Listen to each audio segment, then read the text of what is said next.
응답하시고 그들이 뿌린 복음의 씨가 아름다운 열매 맺게 하옵소서. 육체가 연약한 성도들, 하나님 아버지 연약한 성도들 강건하게 하여 주옵소서. 치유되어야 할 부분 온전하게 회복시켜 주시기를 간구합니다. 마음이 권고하고 지친 영혼들을 주께서 위로하시고 주의 평강으로 충만케 하옵소서. 우리의 사랑하는 가족들 중에 주를 믿지 않은 분들, 하나님 아버지 그 영혼을 주의 은혜로 구원하여 주옵소서. 우리의 사랑하는 자녀들을 주의 성령과 지혜로 충만케 하시기를 구합니다. 성도님들 각 가정에서 하는 사업, 다니시는 직장 외에 주의 은혜로 충만케 하옵소서. 좋은 남교회가 거룩한 하나님의 공동체가 되게 하시고 주의 말씀과 은혜 위에 견고하게 세워 주옵소서. 성도님들 각 가정을 주께서 복되게 하시고 악한 세력으로부터 보호하시며 오직 예수 그리스도만이 주인이 되어 주의 사랑과 공의로 가득한 하나님의 나라 이루어지게 하여 주옵소서. 최정희 간사님 기도 인도해 주시겠습니다.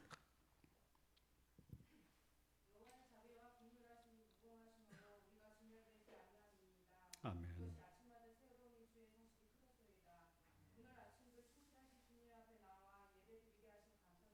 아멘.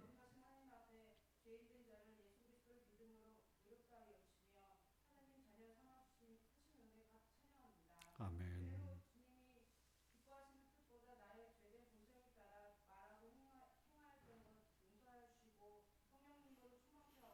아멘.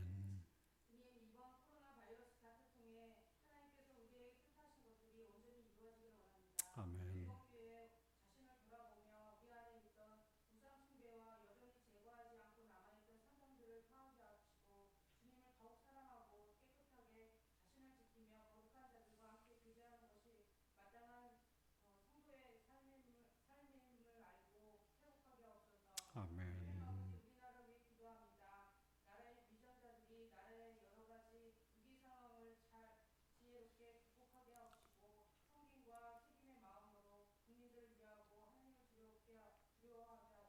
아멘. 아멘. 아멘.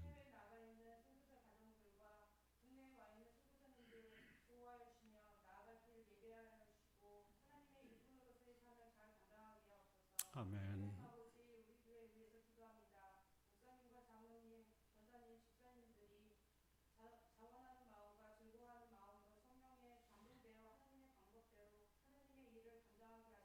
아멘.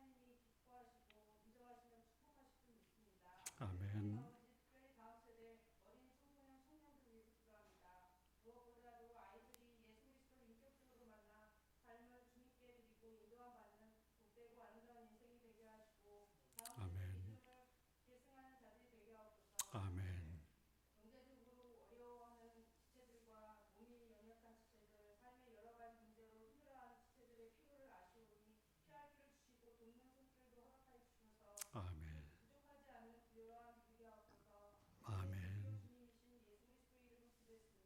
아멘.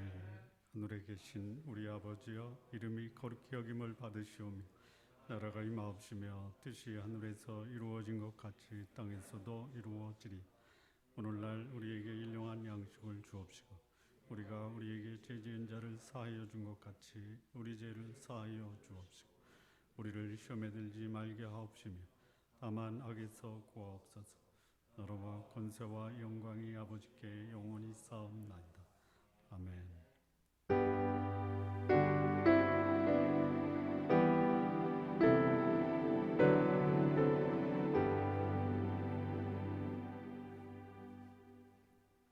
오늘 함께 나눌 말씀입니다.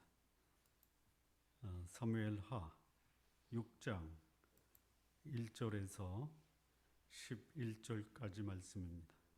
우리 함께 교독하시겠습니다. 다시 이스라엘에서 뽑은 무리 3만 명을 다시 모으고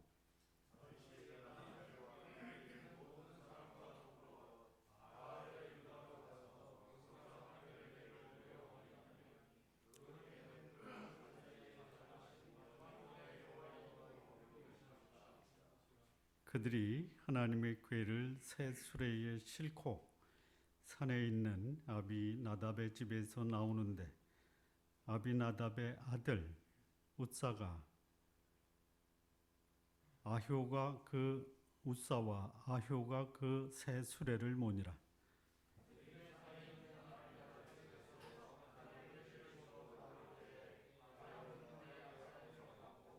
다윗과 이스라엘 온 족속은 잣나무로 만든 여러 가지 악기와 수금과 비파와 소구와 양금과 제금으로 여호와 앞에서 연주하더라.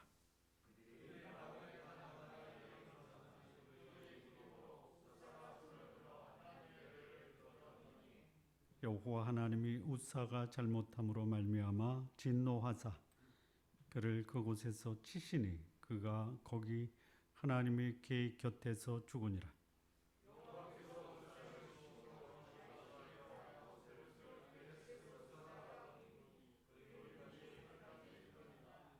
다윗이 그날에 여호와를 두려워하여 이르되 여호와의 궤가 어찌 내게로 오리오 하고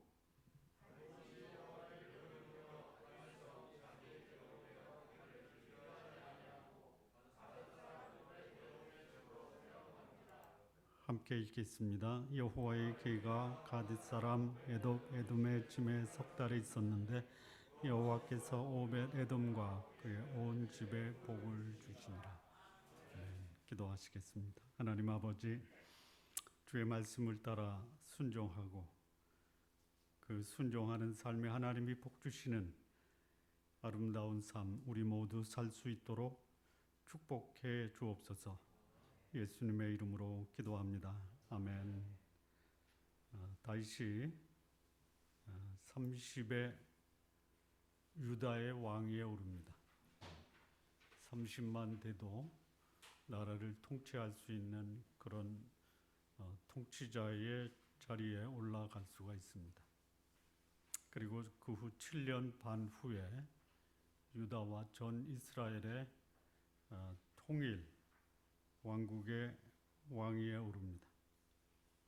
그리고 나라는 내적으로 외적으로 안정이 됩니다. 나라를 안정시킨 후에 이 다윗이 한 업적이 예루살렘의 수도를 정하는 일, 그리고 그 수도로 정해진 예루살렘에 하나님의 법궤를 이전하는 일입니다. 소위 나에게 맡기신 이 나라를 나의 능력이나 지혜보다는 하나님의 임재와 하나님의 인도하심 가운데 하나님의 도움으로 나라를 다스리겠다라는 것이 다윗의 마음입니다. 다윗이 지금까지 왕위에 오르는 과정에서 그는 많은 실수를 했습니다. 그리고 잘못을 해서 다윗으로 인해서 많은 사람의 목숨을 잃게 하는 그런 참담한 비극도 겪었습니다. 그럼에도 불구하고 자신을 여기까지 인도하신 그 하나님의 은혜와 자비 그리고 하나님의 인도하신 가운데 통일 왕국의 통치자로서의 삶을 살겠다라는 것, 이것이 다윗의 진심이었습니다. 그래서 다윗은 전 이스라엘에서 택한 3만 명을 동원합니다. 그리고 법궤가 있는 하나님의 법궤가 있는 바알레 유다로 갑니다. 그리고 법궤를 옮기는 과정에 그 소위 무엇을 동원했냐면 악대를 동원합니다. 악대. 충분히 상상이 가능하죠. 한 나라의 임금이 행차를 할 때는 그 앞에 악대가 먼저 가서 그 길을 열고 또 그 악대를 보러 온 건지 임금을 보러 온 건지는 몰라도 수많은 백성들이 도로 양쪽에 서서 그 왕의 행차 광경을 지켜보는 것이 우리가 통상 상상 가능한 일입니다.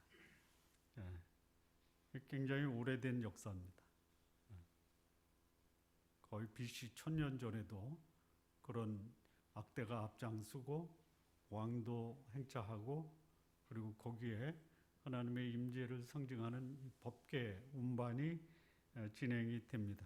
그런데 이 법궤를 운반하는 과정에 사람이 죽습니다. 그리고 사람이 죽는 그 모습을 보고 그 운반의 총 책임자였던 다윗이 분노합니다. 그리고 두려워합니다. 진심으로 하나님의 임재와 하나님의 인도하심을 받겠다라고 생각해서 하나님의 임재와 또 하나님의 인도하심을 상징하는 법궤를 옮기는데 사람이 죽었습니다. 하나님의 일을 하다가 목숨을 잃어버릴 수 있다라는 엄중한 하나님의 경고의 말씀이다 이렇게 생각이 됩니다. 하나님의 일을 하면 복 받아야죠. 그렇죠? 복 받으셔야 됩니다. 그런데 하나님의 일을 하는데요. 여기 보시면요. 몇 명이 동원이 됩니까? 3만 명이에요. 거기에 또 뭐가 동원이 됩니까? 악대가 동원이 됩니다. 그리고 하나님의 임재를 상징하는 법궤를 옮기는데 감히 그 하나님의 임재 앞에 손을 댈 수 없다. 그래서 아주 정성껏 모십니다. 뭐를 동원하죠? 수레. 그래서 산 꼭대기에 있는 그 소위 누구의 집이죠? 아비나답의 집에서 내려옵니다. 그 수레를 끌고 내려오고 나곤의 타작 마당에 이르게 됩니다. 그때 이 수레를 끌고 있는 이 소가 무슨 일인지 모르지만 놀래서 그 소위 이 소가 요동을 합니다. 그러다 보니까 법궤가 수레에서 떨어질 수도 있겠다 해서 아비나답의 아들 두 사람, 하나는 우사, 하나는 아효. 아마 아효는 소를 끌고 우사는 뒤에서 수레를 따랐지 않았나라는 생각이 듭니다. 그 소들이 뛰니까 이 법궤가 수레에서 떨어지는 것을 예상한 우사가 이 법궤를 잡습니다. 그리고 우사는 그 자리에서 죽임을 당합니다. 그래서 법궤 운반이 중단이 돼요. 그 법궤를 운반하려고 했던 다윗은 이 속에서 끓어오르는 분노가 일어납니다. 그리고 두려움에 빠집니다. 내가 이렇게 정성껏 하나님을 위해서 일을 해도 나도 죽을 수 있겠구나라는 그런 두려움에 쌓이게 됩니다. 그래서 법궤 운반이 중단이 됩니다. 그리고 법궤는 가드 사람, 가드 사람은 어디냐면 블레셋 땅입니다. 그래서 가드에 살고 있는 오벳 에돔의 집으로 옮겨집니다. 이 오벳 에돔이 가드 사람이다라고 합니다. 그러니까 블레셋 사람이에요. 근데 이제 성경에 오벳 에돔이라고 이름을 가진 사람들이 여러 명이 나옵니다. 가드 사람도 있지만 성전에서 봉사했던 문지기로 봉사했던 사람 중에 또 오벳 에돔이라는 사람이 나옵니다. 근데 이 오벳 에돔 그 집으로 옮기니까 하나님이 그 집과 오벳 에돔에게 복을 주셨어요. 자, 다윗의 행위는 사람이 죽는 이 불행을 가져옵니다. 그런데 가드 사람, 블레셋 사람이에요. 오벳 에돔, 오벳 에돔의 뜻이 뭐냐면요. 아바드라는 단어와 에돔이라는 단어의 합성어인데요. 에돔을 섬기는 사람입니다. 에돔을 섬기는 사람.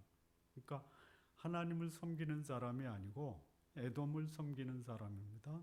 근데 그 오벳 에돔과 그 집은 복을 받았어요. 뭐 이런 일이 있냐 이거죠. 예? 하나님의 임재와 하나님의 인도하심을 상징하는 이 법궤가 정성껏 예루살렘으로 모시려고 했던 사람에게는 불행을 가져다 주고 블레셋 사람, 에돔을 섬기는 사람에게는 복을 가져다 주는 동일한 법궤를 운반하는 과정에 여러분 다윗은 굉장히 오랫동안 그것을 계획했고 또 그 계획하는 것을 실행으로 옮기는 과정에 그 소위 나라 전체가 참여하는 엄청난 국가적 행사였어요. 근데 결과는 뭡니까? 사람이 죽어요. 그런데 이 오벳 에돔, 블레셋 땅 가드 땅에 살고 있는 이 사람, 법궤를 옮기려고 하는 그런 계획이 없었던 것 같아요. 없어요. 예. 그리고 이 오벳 에돔은 사실 법궤에 대해서도 별로 관심이 없는 사람일 수도 있어요. 왜냐하면 전혀 성경에 언급이 없어요. 다만 있다라는 건 뭐냐면 다윗이 예루살렘으로 옮기는 것을 싫어해서 중단시킨 이 법궤가 어떤 연인지 몰라도 이 법궤가 오벳 에돔의 집으로 옮겨진 거예요. 예. 여러분 그런 경우가 있죠. 신약에도 있죠. 예수님이 지고 가시던 십자가 더 이상 질 수가 없어서 쓰러질 때 그 옆에 있었던 사람이 그걸 뭐라 그래요? 본인은 십자가를 지고자 하는 마음이 없었죠. 없었죠. 그런 계획도 없었죠. 또 설마 내가 이 십자가를 질까라고 생각해 본 적도 없죠. 그런데 예수님이 옆에 있었다라는 이유로 십자가를 졌어요. 그리고 그 집안은 하나님의 은혜 가운데 하나님 사역에 크게 쓰임 받는 가정이 됩니다. 예, 그 십자가를 억지로 진 사람의 이름이 뭐예요? 구레네 시몬이에요. 그 아들의 이름은 뭐예요? 그것까지는 잘 모르죠. 루포라고 합니다. 루포. 예. 근데 이 루포는 누구냐면 바울이 그의 사역에서 그의 이름까지 거론하면서 이 루포의 어머니, 그러니까 구레네 시몬의 어머니는 내 어머니다라고 할 정도로 굉장히 이 복음 사역에 도움을 줬던 가문입니다. 이 소위 이 법궤가 전혀 그 뭐 자기 집으로 옮길 것이다라는 예상도 못했는데 아마 이 법궤를 옮기는 과정에 구경 나온 사람인 것 같아요. 그러다 보니까 다윗이 거기 눈에 띄는 사람 하나 보이는데 지정을 했는데 그게 이제 오벳 에돔이 아니겠는가 이렇게 추정을 해봅니다. 그래서 그야말로 이거를 뭐라고 그래요? 예? 이걸 뭐라고 하는 거예요? 그냥 우리끼리 얘기하지만 재수라고 하는 거예요. 재수. 그거 재수 좋게 해요? 재수 없게 해요? 예? 재수 없게. 죽었잖아요. 여기. 그런데 이 법궤가 오벳 에돔의 집으로 운반이 됩니다. 옮길 때 어떻게 옮겼어요? 오벳 에돔으로 갈 때 어떻게 옮겼어요? 예? 그렇죠. 예. 다윗은 이 법궤를 수레에다 옮겼어요. 그런데 이 오벳 에돔은 이 법궤를 뭐 메어 가는지 수레에 가는지 전혀 모르죠. 모를 수 있어요. 그런데 메어 간 거야. 메어 갔어요. 그리고 그게 자기 집에 복이 될지는 전혀 예상 못했는데 그 집에 복이 된 거예요. 자, 이게 뭐냐 이거죠 이게. 다윗이 이 법궤를 옮길 때 그 법궤를 옮기는 그 소위 동기, 목적, 선했죠. 그러면 목적과 동기가 선하면 그 방법과 수단도 선해야죠. 어디서 실수한 거예요? 방법이에요. 그냥 쉽게 얘기하면요. 자녀를 사랑하지 않는 부모가 없죠. 눈까지 빼줄 수 있죠. 빼주지는 마십시오. 그런데 그렇게 내 눈까지 빼줄 수 있는 나의 자녀를 가장 힘들게 하고, 그리고 그 자녀로부터 심한 마음의 상처와 아픔을 받는 그 이유가 뭐예요? 사랑이 없어서 그렇습니까? 방법이죠, 방법. 방법이에요. 어떻게 사랑한 거예요? 내 마음대로 사랑하면 내 자식 다칠 수 있다. 내 자식을 다치게 하면 나도 다친다. 그래서 목숨까지 줄 수 있고 눈까지 빼주는 사랑을 하는 부모님 여러분, 그 사랑의 동기와 목적을 자녀들이 받아들일 수 있는 그런 방법으로 사랑을 해서 자녀에게는 부모에 대한 사랑과 고마움을 확신할 수 있게 하고, 부모는 자녀로부터 기쁨과 감사의 삶이 되시기를 바랍니다. 자, 이 법계 운반에서 보여주는 소위 하나님의 일을 하는 사람들에게 하나님이 주시는 교훈이 뭐냐? 소위 하나님의 일은 어떻게 해야 되느냐? 이 교훈을 우리는 본문에서 받게 됩니다. 먼저 이 법계가 주는 의미가 무엇이냐를 생각을 해보겠습니다. 레위기하고 민수기의 본문은요, 이 법계의 의미가 나오는데요. 레위기 16장 2절 말씀을 보면요, 여호와께서 모세에게 이르시되 내 형 아론에게 이르라. 성소의 시장 안 법계 위 속죄소 앞에 아무 때나 들어오지 말라. 그리하여 죽지 않을까 하라. 이는 내가 구름 가운데에서 속죄소 위에 나타남이니라. 민수기 7장 89절 말씀을 보면요, 모세가 회막에 들어가서 여호와께 말하려 할 때에 증거계, 이 법계입니다. 속죄소 위에 두 그룹 사이에서 자기에게 말씀하시는 목소리를 들었으니 여호와께서 그에게 말씀하심이었더라. 그러니까 이 법계의 의미는 뭐냐면요, 하나님의 임재와 또 하나님의 영광을 드러내는 그 성소의 도구가 법계예요, 법계. 그러니까 이 법계의 의미를 다윗이 알고 있었어요.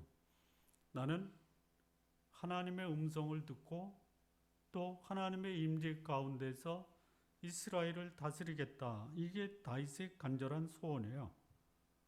하나님이 자기에게 맡기셨다라는 것을 알아요. 그래서 하나님의 인도하심으로 나라를 다스리겠다.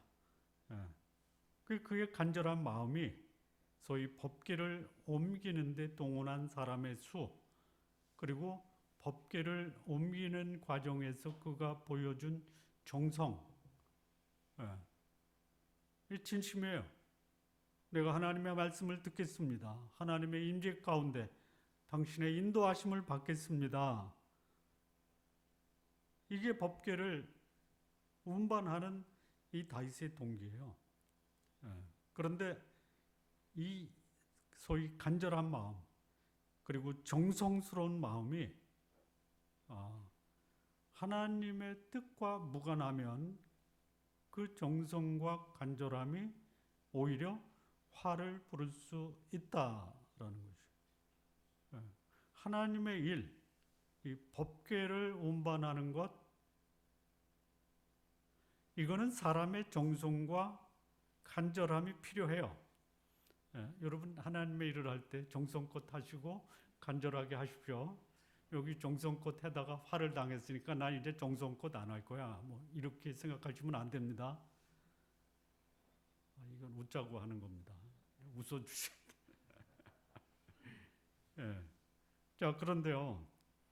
정성도 필요하고 간절함도 필요하지만 더 중요한 게 뭐예요?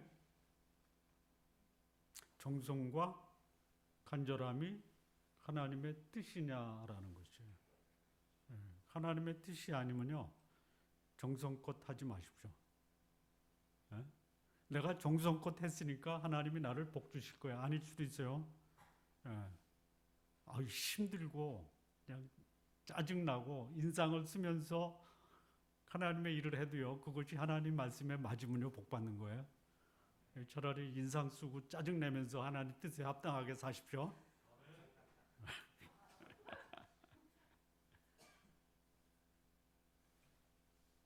그냥 우리끼리 얘기지만 이렇게 설교하는 목사 보셨어요? 보셨어요? 예. 그러니까 이 법계는 뭐냐면요.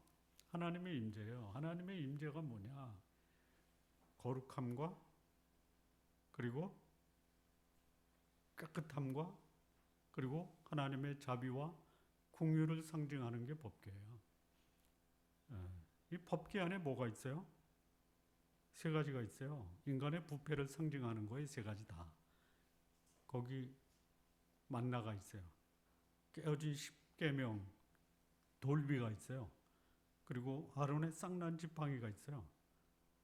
자, 만나 일용한 양식인데요. 일주일치를 거둬서 이 만나가 썩었어요.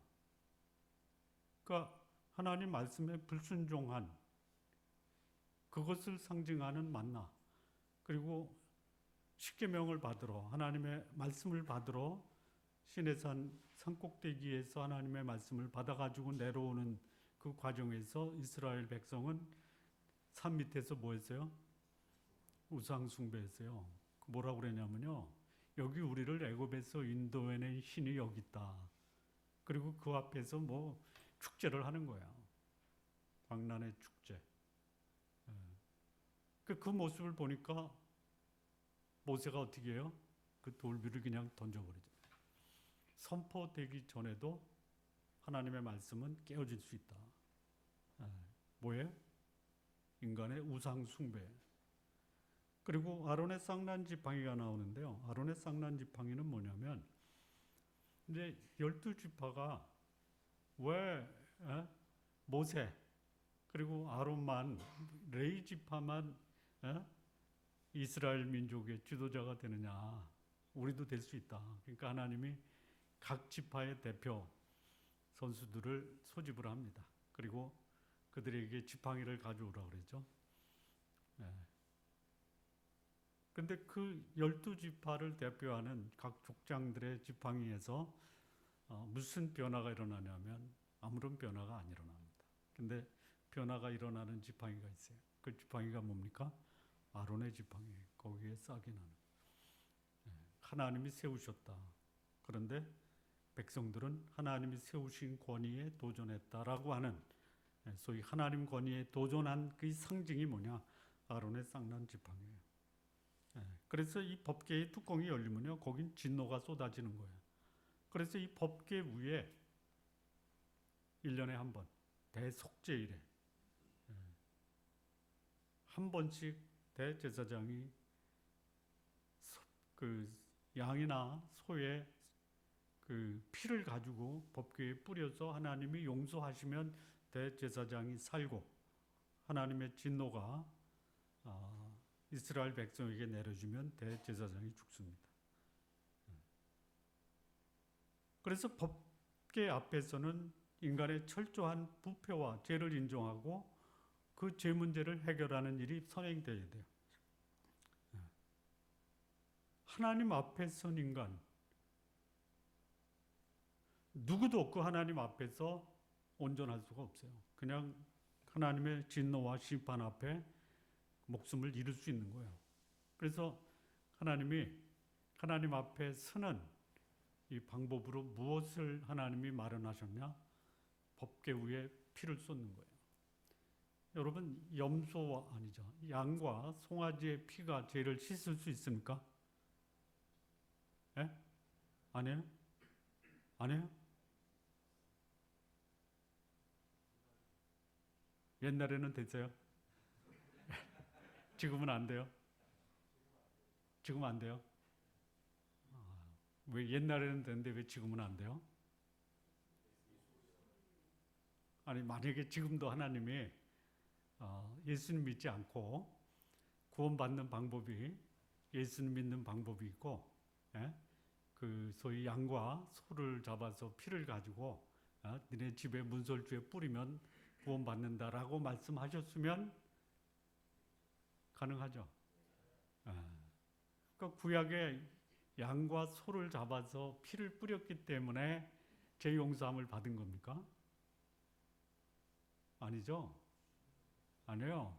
그렇게 하면 죄 용서하신다라고 하는 하나님의 말씀이 그 순종하는 자에게 적용이 돼서 제사함을 받은 거예요. 예. 그런데 그게 불완전하니까 매년 같은 제사를 대제사장이 지성소에 들어가서 서서 제사를 드렸어요. 제사를 드리는 대제사장도 죄인이에요. 그래서 먼저 자신의 죄를 위해서 짐승을 잡고 죄 문제 해결한 다음에 백성들의 죄를 해결하기 위해서 대제사장이 피를 가지고 지성소에 들어가서 피를 뿌립니다. 그렇게 하면 제사함을 받는다라고 누가 말씀하신 거예요? 하나님이 말씀하신 거예요. 그러니까 구약이나 신약이나 제사함을 받는 것은 뭐예요? 하나님의 은혜와 은혜에 대한 뭐예요? 믿음이에요. 믿음이에요. 정성이 아닙니다. 예? 간절함이 아니에요. 하나님이 말씀하신 말씀에 그 말씀을 듣고 순종하는 이 삶이 우리에게 적용이 되는 거예요.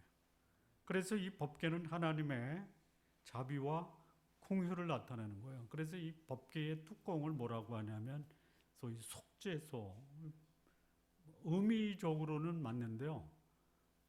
이 본래의 의미는 뭐냐면 은혜의 자리, 공율의 자리라는 뜻이에요. 그래서 이거를 소위 시은좌라고 번역된 성경 말씀이 있습니다. 그러니까 거기에 은혜를 베푸는 자리다 이거죠.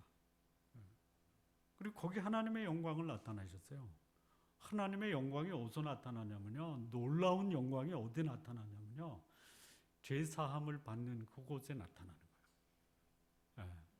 여러분 속에 하나님의 영광으로 가득 차고 감격과 은혜로 가득 찬 그 경험을 언제 해야 되느냐, 언제 하셨냐 하면요, 예수 그리스도 믿고 구원받아 하나님의 자녀로 의롭다 함을 얻을 때 우리가 하나님의 영광을 경험하는 거예요.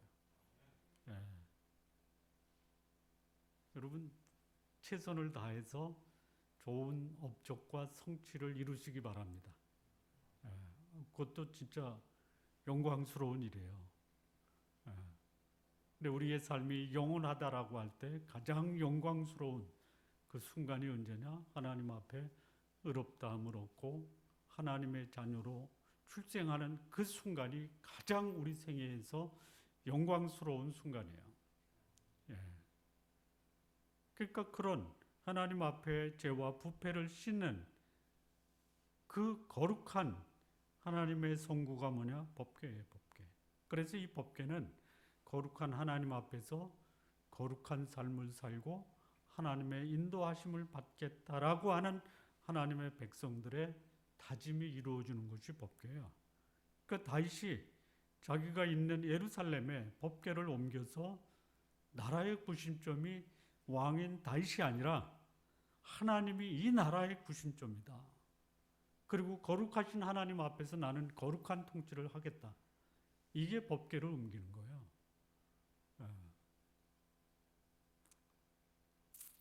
그런 귀하고 선한 마음인데 그런 다윗의 의지가, 다윗의 간절함이, 다윗의 정성이 이 법궤를 옮기는 과정에서 문제가 생겨요.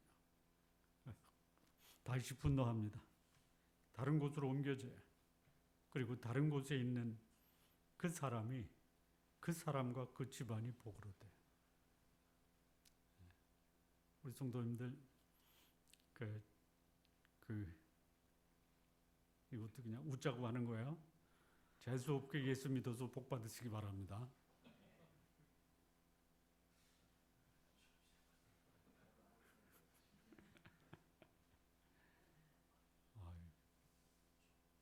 그럴 줄 몰랐어요. 예?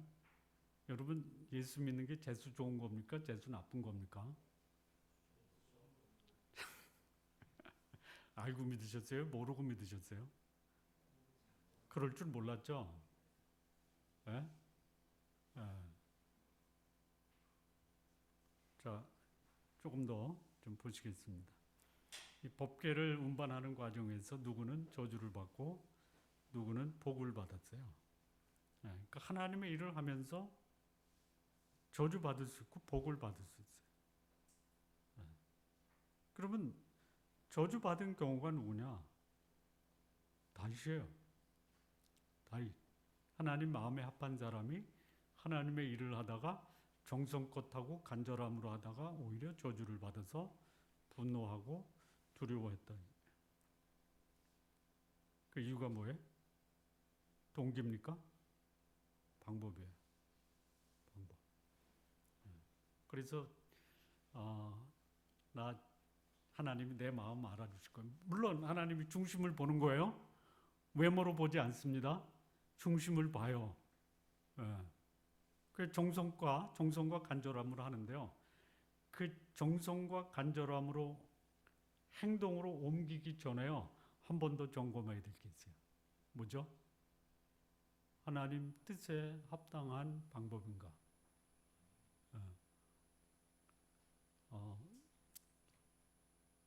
그 자녀를 키울 때도 마찬가지예요. 예? 자녀가 때를 쓰고 반항하고 그러면 어떻게 해야 돼요? 어떻게 해야 돼요? 징계해야죠. 징계할 때 어떻게 하세요? 예? 내 마음대로 해요? 하나님 마음대로 해요? 내 마음대로 하지 마십시오.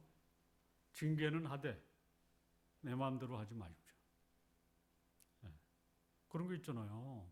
징계하고 또 존경받는 부모가 있고 징계하고 깨어지는 경우가 있어요. 제가 알고 있는 어느 목사님이 그 동네 전체가 욕 동네예요. 욕.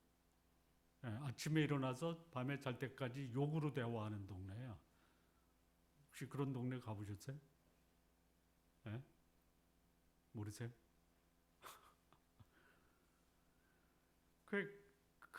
이 섬이에요, 섬. 근데 그 섬에 어느 선생님이 부임을 하셨어요. 그래가지고 아이들 가르치다 보니까 이 아이들이 그냥 뭐 욕이야, 욕. 예. 어른서부터 애들까지 다 욕이야. 그래서 이거 아이들에게 교육시키는 것도 중요하지만 욕부터 이 아이들이 하지 않도록 좀 해야 되겠다 해서 아이들에게 그 욕표를 나눠줘가지고 욕하면 그 하나씩 받고 주말이면 그 욕표를 계산해가지고 많이 받은 학생에게는 상을 주고 다 뺏긴 학생에게는 벌을 주는 거예요. 근데 어느 학생, 그 후에는 대한민국 최고의 성담 목사가 되셨는데 이분이 주말에 이제 욕표를 검사하는데 욕표가 다 뺏긴 거예요. 그래서 선생님이 이제 교단에 서가지고 아이들을 다 보는 거예요. 다 보이잖아요. 근데 욕표를 다 뺏긴 학생이 고개를 푹 숙이고 책상에 엎드려 있는 거예요. 고개를 들 수가 없죠. 아주 교실에 아주 그냥 잠잠해지니까 이 학생이 고개를 살짝 드니까 선생님이 자기 눈을 보는 교무실로 교무실로 와서 이제 호차리로 매를 맞는 거예요. 근데 매를 맞을 때 너무 아프니까 그냥 그 고함을 치고 그만 때리라, 한 번만 봐달라 이렇게 얘기하는데 그 선생님이 호차리를 때리면서 이 눈에서 눈물이 떨어져서 그 눈물이 이 매 맞는 학생 발등에 떨어진 거예요. 야, 이 발등에 떨어진 눈물을 이 학생이 그 경험하고 나서 자기 눈에서도 눈물이 떨어지고 그 10대를 맞는데 하나도 아프지 않더라 이거예요. 그리고 거기서 다짐을 해요. 예, 두 가지 다짐을 하는 거예요. 첫째는 뭐냐? 나 앞으로 욕 안 할 거야. 두 번째는 뭐냐면 나도 저 선생님처럼 훌륭한 선생님이 될 거야. 예, 그래서 그분은 지금 욕 안 하시고요. 훌륭한 선생님이 되셨어요. 예. 그분이 누구냐면요. 최강희 집사님 부인 호성란 집사님 고향의 선배님이세요.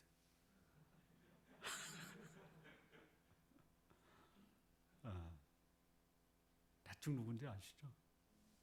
예? 예, 중도, 중도. 그러니까 사랑의 동기가 있어요.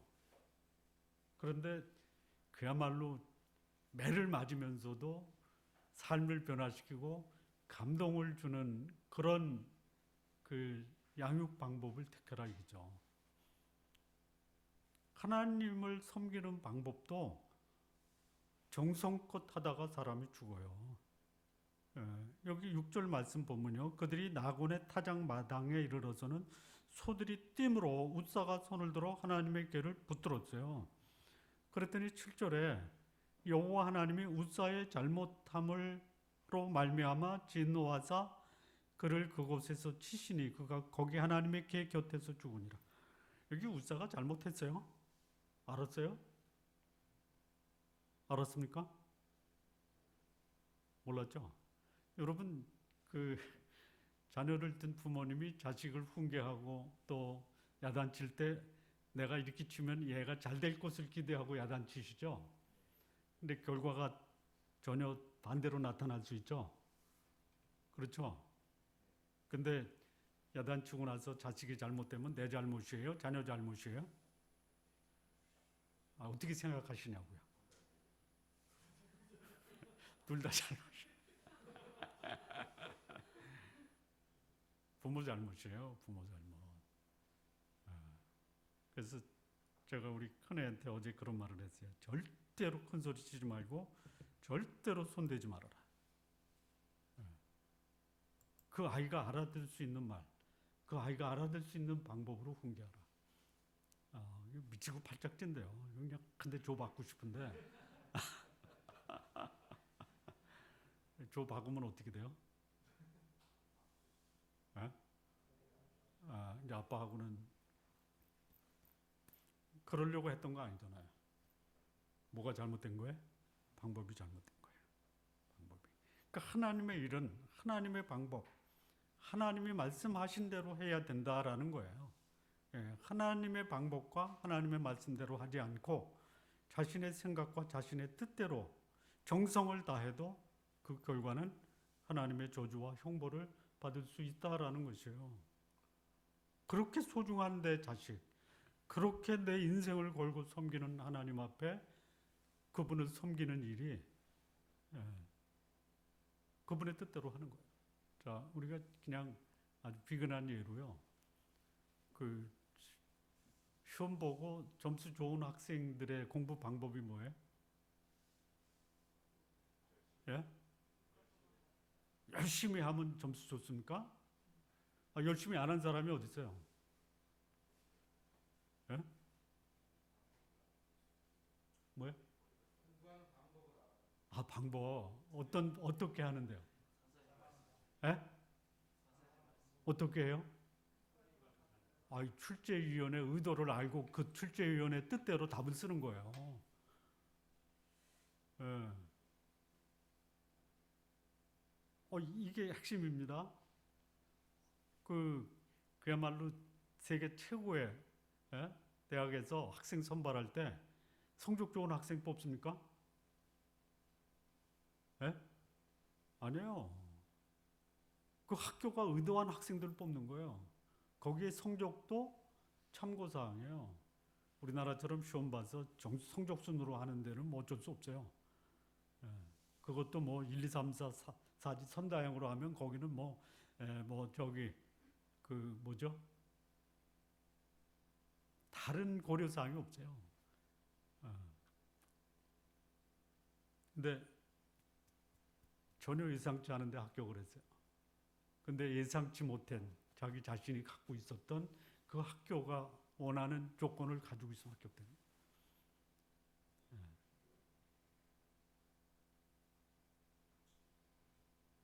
법궤를 비롯한 이 성막과 관련된 물건들을 운반할 때 어떻게 옮기는 거예요? 메워서 옮기는 거예요. 수레에 옮기는 게 아니에요. 예. 그래서 이것을 순종하면 복이고요. 이것을 어기고 자신의 방법대로 하면 이건 하나님의 진노를 불러온다라고 하나님 말씀하세요. 자, 민수기 4장 15절 말씀을 보시면요. 진영을 떠날 때에 아론과 그의 아들들이 성소와 성소의 모든 기구 덮는 일을 마치거든 고핫 자손, 이거 레이의 아들입니다. 고핫 자손들이 와서 맬 것이요. 그러나 그 성물은 만지지 말라. 그들이 죽으리라. 예. 만졌어요. 그래서 어떻게 된 거예요? 죽은 거예요. 자, 한번 생각해 보시죠. 하나님이 다윗의 마음과 정성과 간절함을 알고 계시죠? 그렇죠? 그래서 그 정성을 어디다가 표현했냐면 수레, 악대, 동원된 그 이스라엘 백성 수로 보여줬잖아요. 근데 수레에다가 법궤를 싣고 옮기는데 소들이 뛰니까 그게 떨어지니까 우사가 붙잡은 거예요. 손으로 잡은 거예요. 그게 죽었어요. 자, 혹시 여러분이 하나님이라면 정성을 동원해서 하나님을 할 때 만졌다고 여러분 죽으시겠어요? 예? 예. 방법이 잘못돼도 정성이 들어가면 봐줄만 하시죠? 예? 그러니까 저한테 정성껏 하는데 그게 하나님의 뜻이 아니어도 저는 받습니다. 예? 왜 그래요? 왜 그래요?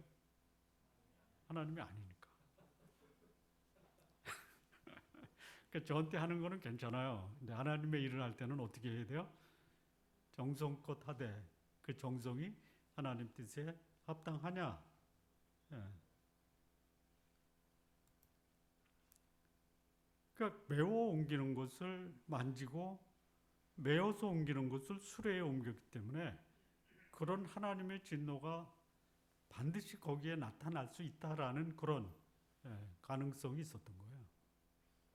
보셔야 돼요. 지금 내가 하나님의 일을 할 때 이걸 하나님의 방법이냐 아니면은요 중단해야 돼요. 왜 그래요? 이게 조금 더 진행이 되면요 거기 어떤 일이 벌어질지 몰라요.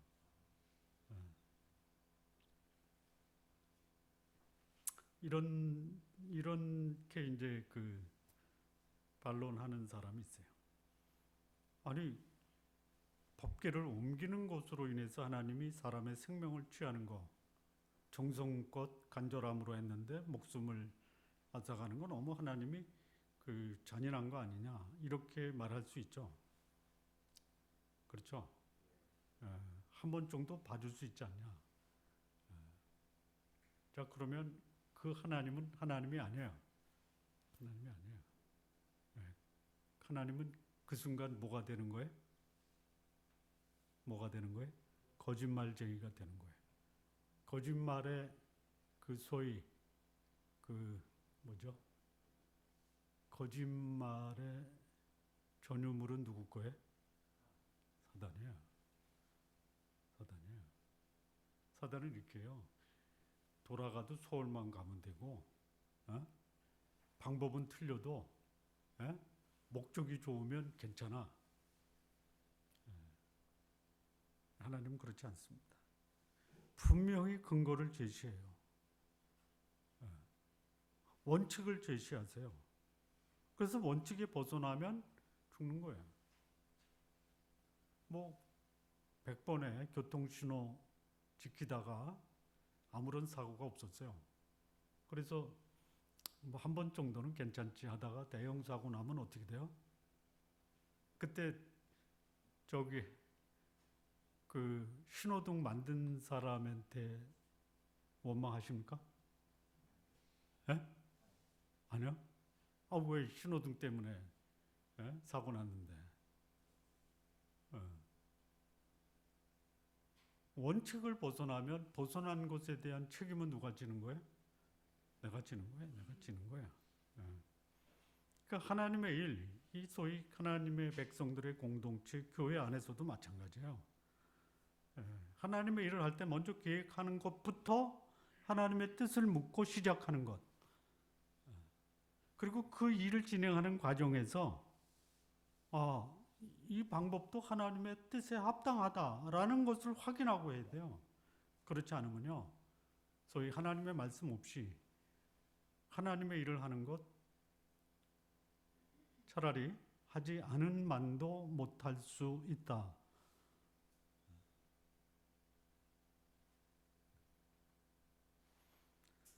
자, 두 번째 복을 받았거든요. 복을 받았는데요.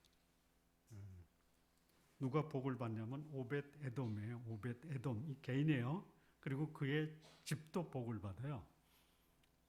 자, 10절, 11절을 보면요, 다윗이 여호와께를 옮겨 다윗성 자기에게로 메어 가기를 즐겨하지 아니하고 가드 사람 오벳 에돔의 집으로 메어 간지라.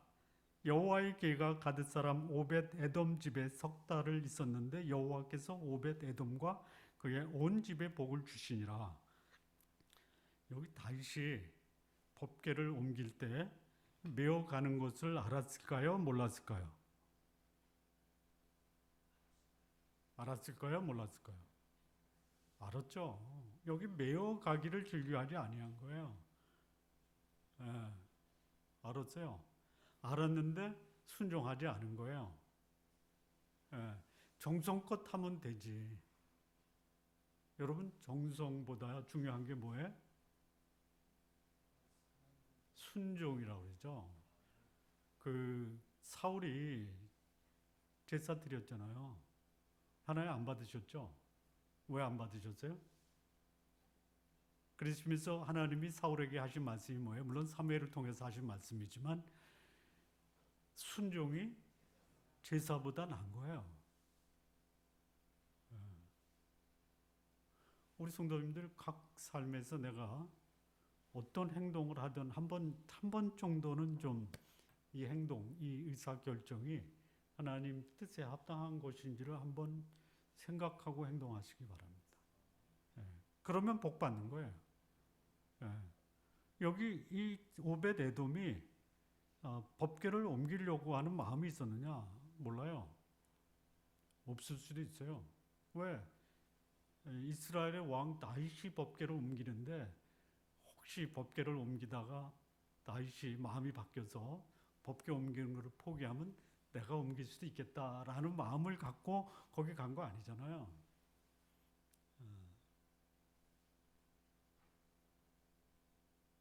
그야말로 수많은 군중들이 그 다윗이 계획한 법궤 운반 이 행사에 관심도 갖고 호기심도 있고 구경거리로 가서 본 거예요.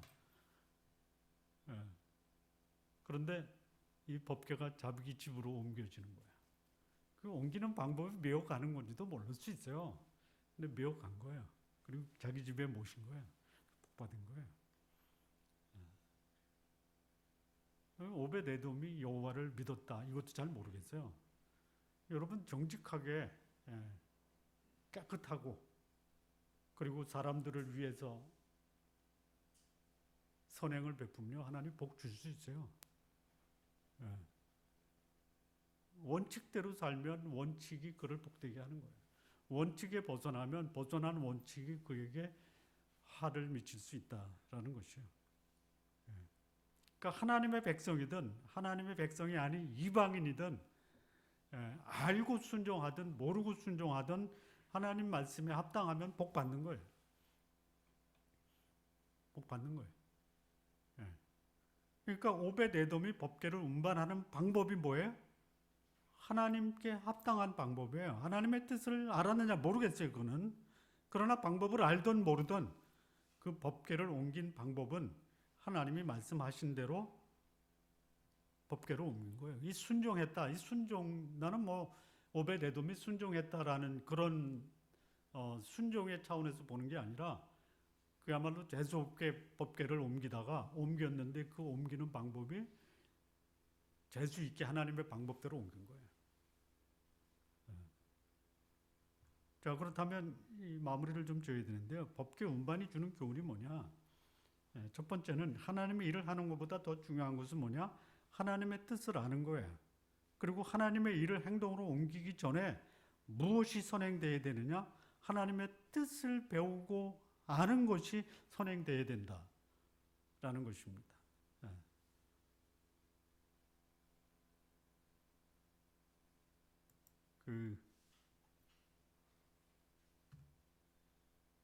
이게 역대한가요? 역대한가요?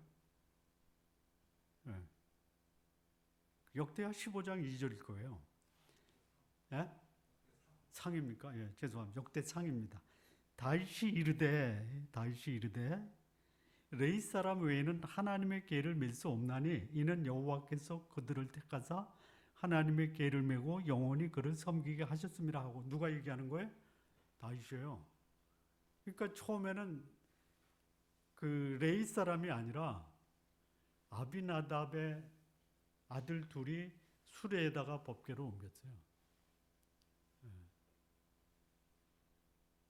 근데 거기서 하나님의 진노가 쏟아지니까 다윗이 분노하고 두려워하다가 오벳 에돔의 집으로 옮겨진 그 법궤가 그 집안과 그 사람을 복되게 하니까 다윗이 고민했겠죠. 그러니까 피상적으로 알았어요. 여러분 이제 그 말씀을 이제 알잖아요. 아멘이라는 말도 알고 교회라는 말도 알고 예? 기도라는 말도 알고 예배도 알아요. 근데 이것이 내 마음에 큰 기쁨과 감동으로 오는 거. 예. 이거는 시간이 지나서 알 수 있어요. 이 다윗이요. 법궤 옮기는 거 메어가는 거 알아요. 근데 메어가는 걸 즐겨하지 않았어요. 그래서 수레에다가 옮기다가 하나님의 저주를 받은 거예요. 고민했겠죠. 나는 정성과 간절함으로 옮기다가 벼락을 맞고 누구는 재수없게 옮기다가 복을 받고 차라리 나도 정성과 간절함보다는 재수없게 옮기다가 복 좀 받자. 그래서 이제 성경을 본 거겠죠. 보다 보니까 재수가 아니로구나. 뭐에? 순종이다. 순종. 그래서 하나님의 일을 하는 것보다 더 중요한 것이 뭐예요? 하나님의 뜻이 무엇이고 그 하나님의 일을 하는 과정에서 하나님의 뜻대로 하는 것이 중요하다라는 것을 배운 거예요. 그러니까 일부터 하지 마십시오. 하나님의 말씀을 먼저 분별하시고 하나님의 말씀을 먼저 배우십시오. 배우지 않고 일하면요. 일을 제대로 하는 것인지도 알 수 없고 배우고 일하지 않으면 사실 세상을 변화시킬 수 있는 능력도 발휘가 안 되는 거예요. 혹시 이런 말 아십니까?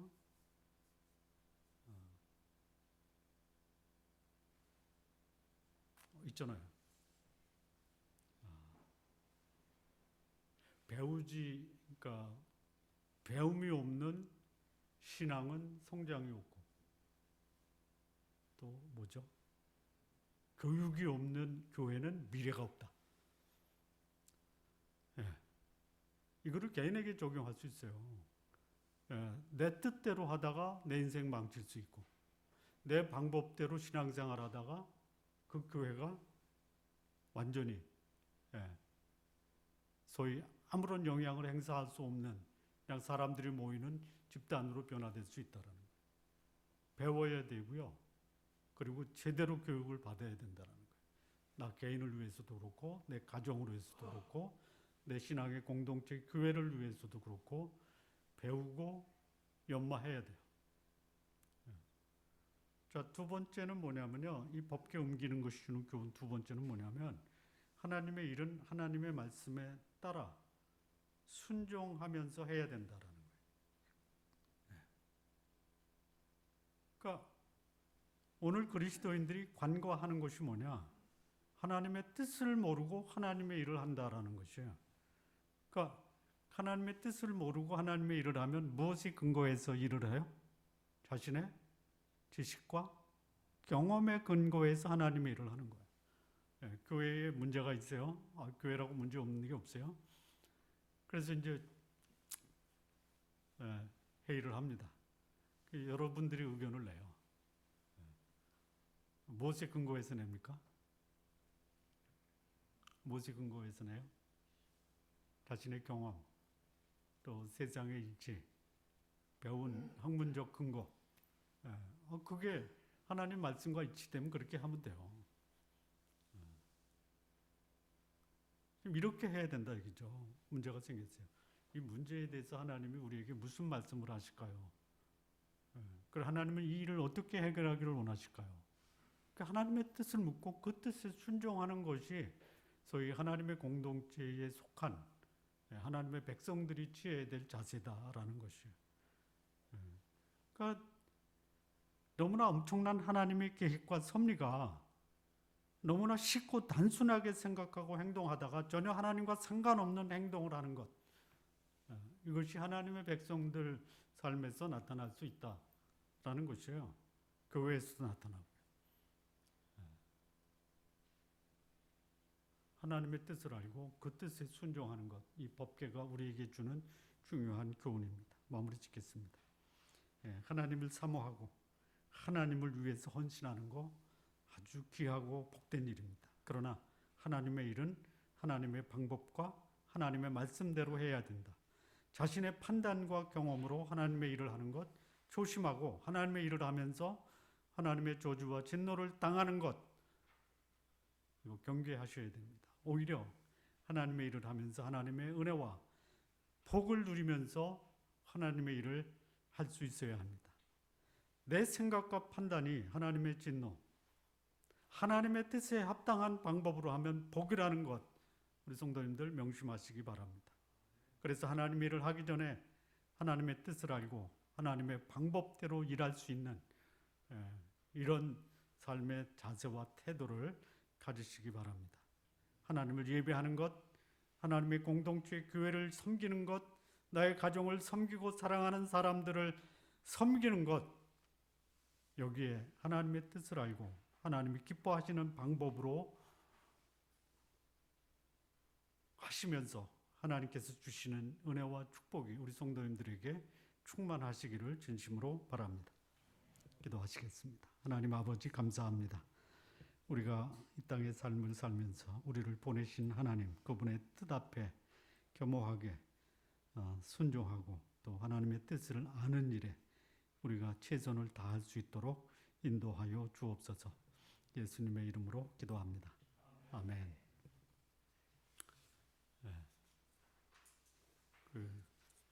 이번 주까지만 일부 예배 드리고요. 다음 주부터는 2부 예배까지 드리려고 합니다. 코로나 바이러스로 확진자 되는 분들이 10명 이하로 떨어진 것 같더라고요. 그래서 많이 안정이 됐습니다. 그래서 다음 주부터는 1부, 2부 예배를 같이 이제 드리도록 하고요. 다만 함께 식사하는 식사 시간은 조금 더 시간을 두고 하기로 하겠습니다. 오늘 그 예배 후에 4월 운영위원회에 있을 예정입니다. 나머지 강구는요, 교회 주보를 첨부하시고요. 우리 다 같이 일어나서 지난주 말씀 함께 암송하는 시간 갖겠습니다. 지난주 암송은 사무엘상 3장 1절입니다. 사울의 집과 다윗의 집 사이에 전쟁이 오래매 다윗은 점점 강하여 가고 사울의 집은 점점 약하여 가니라. 함께 암송하시겠습니다. 시작. 사울의 집과 다윗의 집 사이에 전쟁이 오래매 다윗은 점점 강하여 가고 사울의 집은 점점 약하여 가니라.